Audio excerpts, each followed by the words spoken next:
এই পার্সেলটা এসছে কানাডা থেকে। পার্সেলটা পাঠিয়েছে স্মিতা চক্রবর্তী। 22 তারিখ মে মাসের পার্সেলটা এসেছিল। এতদিন বাদে পার্সেলটা ইনবক্স করছি। এতদিন ধরে ভাবছিলাম বিপত্তারিণী পুজোর দিন শাড়িটা পরাবো, সেই কারণে শাড়িটা আর এর আগে আমি ওপেন করিনি। কিন্তু আজকে আমি ভেবে পাচ্ছিলাম না যে শাড়িটা কিভাবে পরাবো, কারণ 4টে বেজে গেছে, আমি তখনও মন্দিরে যাইনি। আর এত সুন্দর শাড়িটা আমি তাড়াহুড়ো করে পরিয়ে দেবো। ভাবছিলাম যদি একটা সুন্দর তাঁতের শাড়ি থাকতো তাহলে মাকে কালকে বিপত্তারিণী পুজোর জন্য পরিয়ে দিতাম।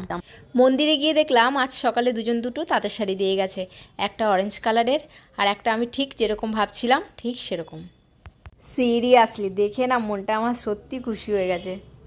7-5 না ভেবে আজকে মাকে এই শাড়িটাই পরালাম কালকের জন্য। আর যে শাড়িটা দিয়ে গেছে তাকে থ্যাংক ইউ সো মাচ। আর নাম্বারও দিয়ে গেছে। আমি অবশ্য প্লাস্টিকটা মন্দিরে রেখে এসেছি, কালকে যখন যাব নাম্বারটা নিয়ে কালকে ফোন করব আপনাকে।